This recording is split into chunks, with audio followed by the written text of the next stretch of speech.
কিয়ামতের মাঠে মানুষ উঠবে পেরেশান। একবার আদম আলাইহিস সালামের কাছে, একবার নূহ, ইব্রাহিম, মুসা, ঈসা আলাইহিমুস সালাম, কেউ সুপারিশ করতে পারবে না।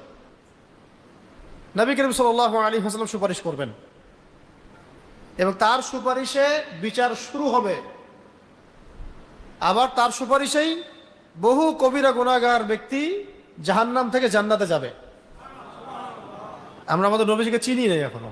সুবহানাল্লাহ। মাকামে মাহমুদ একটা জায়গা আছে, এই জায়গা আল্লাহ পাক শুধু নবী সাল্লাল্লাহু আলাইহি ওয়াসাল্লামের জন্য খাস।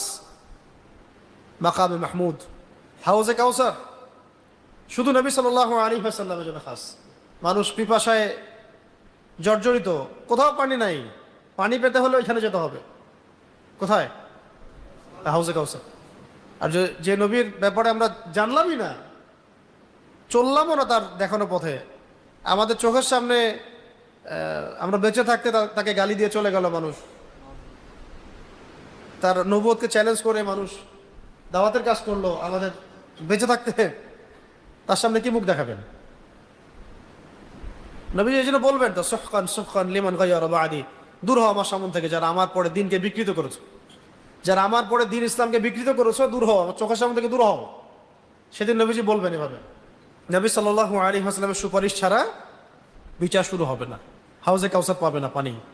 আরেকটা মারাত্মক হাদিস আছে, সুন্দর হাদিস, খুব সুন্দর, যে জান্নাতের যে দরজা, এই দরজায় প্রথম যে ব্যক্তি যাবেন তিনি হলেন নবী সাল্লাল্লাহু আলাইহি ওয়াসাল্লাম।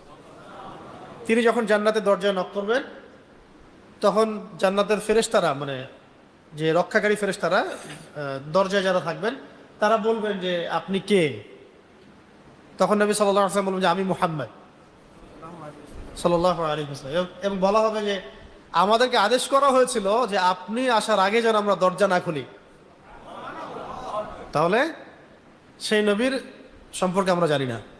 পুরো জাতি এখান থেকে অন্ধকারে আছে বেশিরভাগ, যে আসলে আমাদের নবী সাল্লাল্লাহু আলাইহি ওয়াসাল্লাম কেমন ছিলেন, ঠিক আছে, কেমন মানুষ ছিলেন।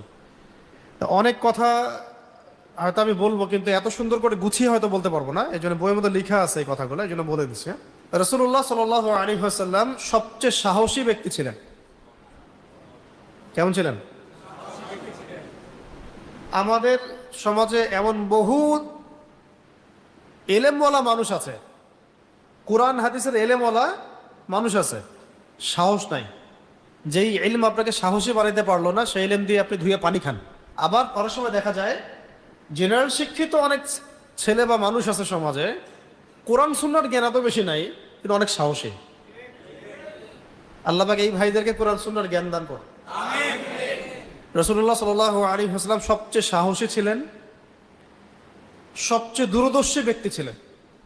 দূরদর্শী মানে যিনি দূর পর্যন্ত চিন্তা করতে পারেন, দেখতে পারেন যে আসলে কি হতে পারে, কি হতে যাচ্ছে।